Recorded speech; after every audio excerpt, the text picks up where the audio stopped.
Assalamualaikum warahmatullahi wabarakatuh. Hello everyone, I am Fashir Fatimah and today I will bring a news Cold War between Russia and America. Cold War between Russia and America.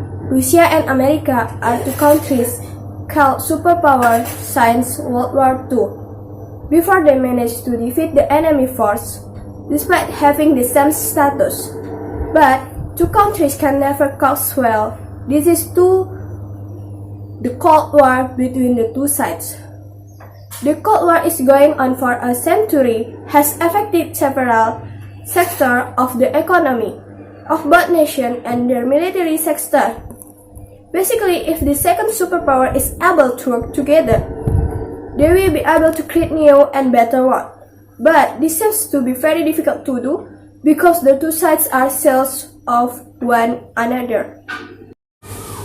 Assalamualaikum warahmatullahi wabarakatuh. Perkenalkan, saya Fasya Fatimah dari 12A Akuntansi. Setelah kita melihat bersama contoh pembawaan dari news item text, di video kali ini kita akan mengenal lebih dalam apa itu pengertian news item text, ciri kebahasaannya, dan strukturnya.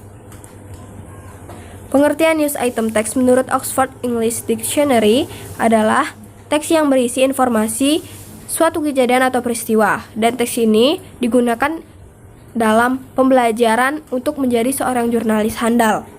Tujuan news item text adalah untuk memberitakan kepada pembaca, pendengar, ataupun penonton mengenai peristiwa atau kejadian yang dipandang penting dan layak diberitakan.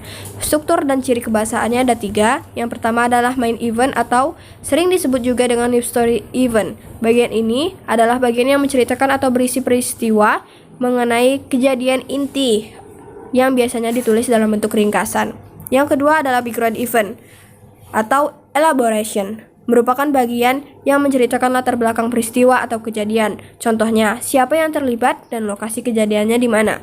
Yang ketiga adalah search. Bagian terakhir ini menceritakan tentang komentar, saksi kejadian, pendapat para ahli, dan juga sumber mengenai peristiwa atau kejadian yang diberitakan.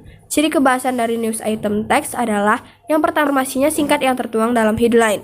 Yang kedua, fokus pada suatu kejadian. Yang ketiga, dominan menggunakan saying verbs yang diberitakan, dikutip, mengatakan, memberitakan, dan sebagainya. Yang keempat, umumnya menggunakan action verb, yaitu kata kerja yang menunjukkan aktivitas, dan sering menggunakan kata kerja bantu yang menunjukkan waktu dan tempat. Yang keenam, menggunakan material proses.